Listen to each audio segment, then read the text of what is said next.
Coucou les amis, bienvenue pour l'interprétation du thème astral d'Arthur. Donc il est poisson, ascendant poisson, il a le soleil dans la maison 1, on a une maison 1 qui est très chargée, le soleil est très proche de l'ascendant.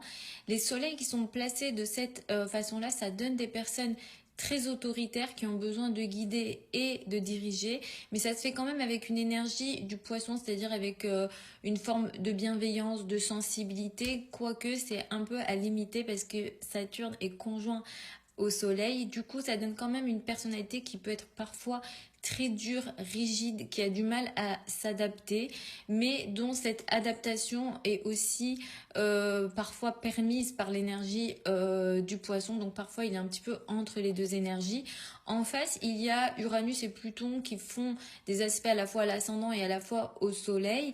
Donc ça donne une personnalité qui peut être très dure, qui peut être aussi dans l'excès. Alors je sais pas s'il est marié, je connais pas sa situation personnelle, mais c'est vrai qu'il peut parfois user de son pouvoir, user de sa place avec Pluton. Il y a Uranus, parfois il peut être inconstant.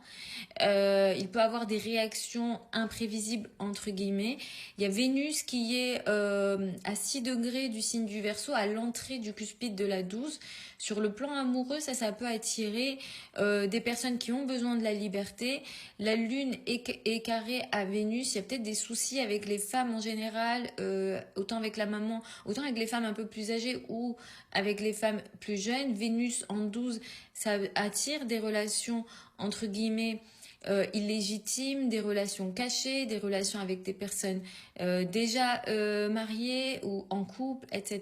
Ça, c'est vraiment très fort. Mars est à 0 degré du Bélier, Mercure est à 5 degrés du Bélier. L'énergie du Bélier ici, ça va lui donner une possibilité d'être leader, de prendre des risques. Effectivement, c'est une personne qui a pris des risques, surtout sur le plan professionnel, qui est arrivée à un certain stade très important sur le plan professionnel.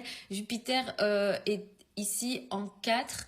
Vraiment au niveau du fond du ciel, ça donne des racines familiales importantes avec une énergie d'abondance. Donc on a des racines familiales ici riches, abondantes, une grande famille, même si ça se fait à travers l'énergie du Gémeaux. Jupiter est en exil ici dans l'énergie du Gémeaux, mais le fait que Jupiter agisse aussi sur son soleil, ça peut lui donner un ego un peu plus important. Alors heureusement qu'il y a une énergie du poisson très importante qui lui permet d'être dans une énergie de spiritualité, d'être dans le lâcher prise, même si parfois Saturne complique la situation parce que là au contraire ça donne énormément de rigidité.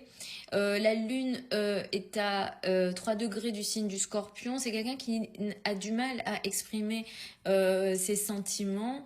C'est quelqu'un qui peut vivre aussi des situations de crise émotionnelle. Cette Lune, elle est en 8. Je me demande si la maman a pas vécu des situations très compliquées, des crises assez importantes. Donc voilà, je connais rien de sa vie privée, j'ai pas fait de recherche. Vous me dites si vous avez quelques infos, parce qu'ici ça donne des relations personnelles surtout.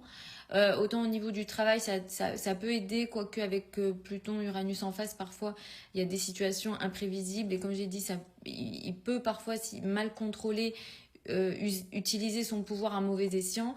Et sur le plan surtout personnel, c'est très très instable, autant au niveau de la maison 7, Vénus qui est placée en Verseau en 12, la Lune en Scorpion, ouais, sur le plan personnel et sur le plan des mariages, etc., ça me paraît un petit peu compliqué. J'ai pas fait de recherche. Vous me dites si vous avez des infos, si avec les infos que vous avez, ça fait référence, ça fait des liens avec ce que je viens d'expliquer. Voilà les amis, j'espère que c'est une interprétation qui vous a plu. Vous avez plein de liens au niveau de mon profil si vous souhaitez une consultation privée avec moi. Pour celles et ceux qui veulent apprendre l'astrologie avec moi, pour les débutants, il y a une nouvelle session qui démarre en janvier 2025. Vous avez le programme et les modalités d'inscription sur le site internet.